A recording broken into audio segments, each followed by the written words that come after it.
한 외국인 여성이 한국 전통 음식점에 들어와 주문을 하고 기대에 찬 눈빛으로 기다리고 있습니다. 한국 음식을 처음 도전하는 것 같습니다. 그런데 갑자기 이 여성이 주변 눈치를 보더니 얼굴엔 당황한 표정이 역력한데요. 대체 그녀에겐 무슨 사연이 있던 걸까요? 우리 주변의 감동적인 사건, 사연을 들려드리는 감동 뉴스입니다. 오늘은 한국과 특별한 인연이 있었던 캐나다의 다니엘라님 사연으로 공식 이메일을 통해 보내신 내용을 바탕으로 재구성된 이야기입니다. 여러분의 구독과 좋아요, 알림 설정은 영상 제작에 큰 힘이 됩니다. 안녕하세요. 저는 현재 캐나다에 살고 있는 26살 평범한 여성 다니엘라라고 합니다. 비록 몸은 캐나다에 있지만 정신과 마음은 한국에 있다고 해도 과언이 아닙니다. 사실상 저는 진지하게 한국으로의 이민을 고민하고 있습니다. 제가 경험했던 한국에서의 일이 한국으로의 이민을 고민하게 만들었죠. 한 가지 저에게 특이한 게 있다면 제 오른팔에는 아주 멋진 무언가가 있다는 것이겠죠. 어릴 때부터 저는 여자 아이스하키 선수로서의 삶에 전념하는 꿈을 품고 살았습니다. 제가 태어난 캐나다에서 하키는 가장 인기가 많은 스포츠이고 제 아버지도 대학교에서 하키 코치로 활동하셨기 때문에 제가 어릴 때부터 하키 선수를 꿈꿔온 건 당연한 일일 거예요. 아버지 또한 제 하키 선수로서의 꿈을 기뻐하시고 응원하셨고 대학교 코치로서 다양한 하키 대회에서 성과를 거둔 경력을 가진 아버지의 지도 아래 저는 어린 나이부터 훈련을 시작했습니다. 재능이 있던 건지 또래 아이들 중에서 저를 따라잡을 친구는 한 명도 없었어요.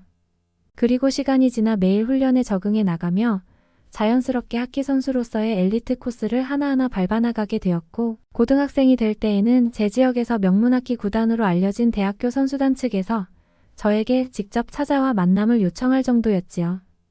그때 저는 제가 정말 유명한 하키 선수가 될 것이라고 확신했었죠. 하지만 저의 이런 하키 선수로서의 길이 쭉 이어지지는 못했습니다.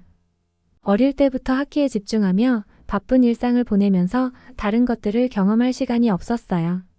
흔히 얘기하는 친구들과의 쇼핑, 여행, 그리고 연애는 제 인생에 존재하지 않는 것들이었죠. 시간이 흐르고 실력은 늘어가지만 반대로 제 자신은 점점 초라하다는 생각이 들었어요.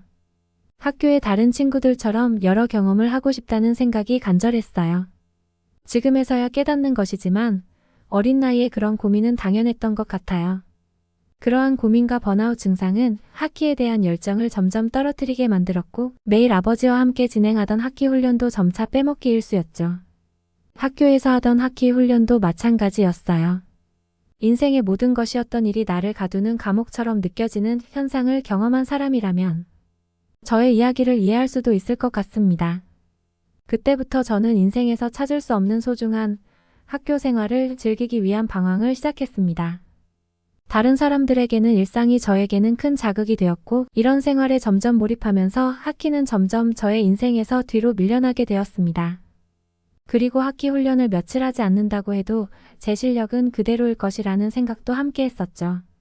지금에서야 그게 정말 큰 착각이었다는 것을 알 수 있었지만 그때 당시에는 또래의 저와 비슷한 실력의 친구를 찾아볼 수 없었고 명문대학교 팀도 저를 찾아왔다는 사실을 저를 더욱 자만하게 만들었어요.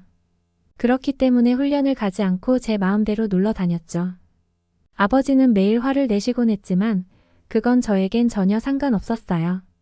하지만 이때까지는 알지 못했습니다. 아버지와 함께한 훈련이 인생에서 마지막 하키채를 잡는 순간이었다는 것을. 불행은 정말 우연처럼 찾아오는 것 같아요. 여느 겨울과 다름없던 그날엔 오랜만에 눈이 소복히 쌓였던 날로 기억해요. 그날도 저는 하키 연습을 빼먹고 학교 친구들과 함께 시내를 돌아다니며 즐거운 하루를 보내고 있었습니다. 마침 다가오는 크리스마스에 우리는 더욱 기분 좋게 거리를 돌아다녔죠. 그렇게 친구들과 식당에서 맛있는 저녁을 먹고 놀다 저녁에 집으로 돌아가고 있었습니다. 그런데 집으로 돌아가는 길에 갑자기 제 귀로 엄청난 굉음이 들려오면서 몸이 붕 뜨는 것을 느꼈고 이것이 그날의 저의 마지막 기억이었어요. 알고 보니 술에 취한 운전자가 빠른 속도로 주택가 주변을 달리다 저를 미처보지 못해 충돌했고 저는 그날 오른쪽 팔과 작별해야만 했습니다. 병원에서 깨어나 일어나려고 했지만 팔로 허공을 젓는 기분이었어요. 몸은 전혀 일으킬 수 없었고 오른팔에는 전혀 힘이 들어가지 않았어요. 간호사의 도움으로 일어나고 제가 본 것은 텅 빈 오른쪽 소매였어요. 다시 한번 오른쪽 팔을 쳐다봐도 팔이 있어야 될 자리에 아무것도 존재하지 않았죠. 그 모습은 현실감이 정말 하나도 느껴지지 않았죠. 슬픔도 잠시, 저는 이제는 한쪽 팔이 없다는 사실을 받아들이고 앞으로 어떻게 해야 하나를 고민하기 시작했어요. 하키 선수로서는 이제 설 수 없으니 무엇을 할지를 생각해야 했죠. 제가 이렇게 금방 힘든 사고를 이겨낼 수 있던 건 아마 제가 살고 있는 캐나다라는 나라가 험하고 늘 위험과 함께하는 나라여서였던 것 같아요. 그렇게 저는 조금씩 가족들의 도움을 받아 점진적으로 재활훈련을 시도해 나갔습니다. 의사 선생님께서 전자의수에 빠르게 적응하기 위해서는 팔이 실제로 존재하지 않더라도 해당 기관의 신경 감각을 계속 유지하는 활동이 큰 도움이 될 것이라고 조언해 주셨습니다. 아이언맨이 유행하고 있던 시기였는데 전자의수를 착용하면 정말 아이언맨처럼 될 수 있지 않을까라는 상상도 하면서 전자의수는 저에게 큰 동기부여가 되어 주었어요. 그리고 자연스럽게 저는 아이언맨 영화에 빠져들었죠. 얼마간의 재활 기간을 거치고 한 전자의수 브랜드에서 저를 후원해 주기로 했습니다. 그 덕분에 성공적으로 의수를 사용하여 일상생활에 적응할 수 있었고 전자의수가 제 실제 팔과 같은 움직임을 가질 때까지 재활훈련을 계속했습니다. 처음 전자의수를 착용했을 때 한쪽 팔을 다시 쓸 수 있다는 것에 정말 감동했었어요. 그렇게 기다리던 중 이번 아이언맨이 영화가 한국에서 무려 일주일이나 먼저 개봉된다는 소식을 들었어요. 한국에 대해서는 유튜브로 일부 문화나 케이팝에 대해 약간 알고 있을 뿐이었지만 제가 정말 좋아하는 아이언맨 영화를 먼저 개봉한다는 사실에 곧바로 한국으로의 여행을 결정했죠. 그렇게 도착한 한국은 제 예상보다 훨씬 멋진 나라였습니다. 도시의 발전 속도는 물론이고 한국의 공항과 도시들은 마치 진짜 미래 도시라고 할 정도로 웅장하고 아름다웠습니다. 무엇보다 놀라운 것은 그곳에 사는 사람들이었습니다. 한국인들에게 길을 물을 때 그들은 제 의수가 멋있다며 칭찬과 함께 같이 사진을 찍자고 제안을 했어요. 그렇게 기분 좋게 호텔에 체크인을 하고 바로 저녁을 먹으려고 호텔 근처에 위치한 작은 한국 전통 음식 식당에 들어갔습니다.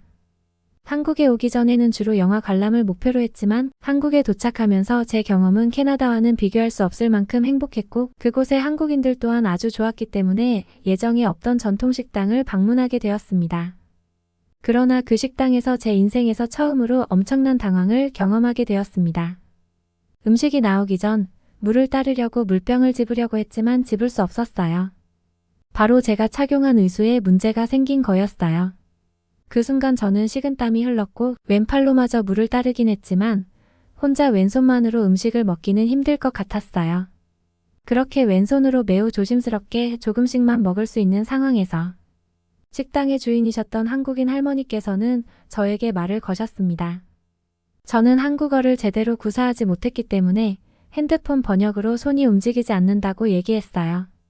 그러자 할머니께서 가게 한쪽으로 가시더니 앞치마를 들고 와 제 목에 두르시고 한국 음식을 수저와 젓가락이라는 한국의 식기를 이용해 한 가지씩 직접 나의 입으로 넣어주셨습니다. 나는 감사합니다 라는 영어 단어를 반복하며 맛있게 식사를 즐길 수 있었습니다. 식사 시간은 30분 동안 진행되었습니다. 제가 더욱 놀랐던 점은 할머니께서 그 행동에 단 한 번의 망설임도 없이 행동하셨다는 사실이었습니다. 게다가 할머니께서는 제가 부담을 느끼지 않도록 말없이 웃으시며 그런 행동을 베푸셨습니다. 아마도 할머니께서는 내가 외국인이자 의수 환자인 경우를 한 번도 본 적이 없을 것이라 생각되는데 그저 나에게 직접 음식을 넣어주는 행동만으로도 나는 그 가게를 한참 동안 떠날 수 없었습니다. 내가 표현할 수 있는 것은 핸드폰 번역과 영어로 감사를 표현하는 방법뿐이었습니다. 이런 기적과도 같은 순간은 아무런 예고 없이 찾아왔기에 나는 그저 감사하다는 말만을 바보처럼 반복할 수밖에 없었습니다. 그렇게 나의 인생에서 가장 긴 식사 시간을 잃은 모를 한국인 할머니 덕분에 내게 제일 긴 행복한 순간으로 남게 되었습니다. 다행히도 전자의수는 다시 호텔로 돌아가 직원의 도움으로 충전기를 연결하니 다시 작동하게 되었습니다. 하지만 나는 아직도 그때 전자의수에 오류가 생긴 것에 대해 매일 기도하는 마음을 갖고 있습니다. 팔 한쪽 없는 저를 아주 평범한 사람 대하듯 직접 한국의 음식들을 먹여주신 그 이름 모를 한국인 할머니께 저는 그 다음날 차가운 의수로 제 따뜻한 마음을 전했고 그렇게 저는 종종 마블의 영화가 개봉할 때면 한국으로 여행을 떠나 아직도 그 식당에 꼭 들리고는 합니다. 그곳은 아마 제가 아는 모든 식당 중 제일 따뜻한 식당이기 때문이죠. 물론 그 식당에 계신 한국인 할머니만 그런 것일 수 있으나 이때 한국 여행에서 제가 겪은 추억은 제가 한국이라는 나라에 대해 조금 더 깊게 알게 해주는 원인이 되었고 그렇게 저는 전자의술을 가지고 한국에서 살아가기를 원하는 평범하고도 특별한 지금의 제가 된 것 같습니다. 아직도 그 식당과 한국인 할머니의 손길이 잊혀지지가 않네요. 어떻게 들으셨나요? 여러분들의 사연이나 전하고 싶은 이야기가 있다면 영상 아래 댓글이나 공식 이메일로 보내주세요. 끝까지 시청해주셔서 감사합니다. 오늘도 좋은 하루 되세요.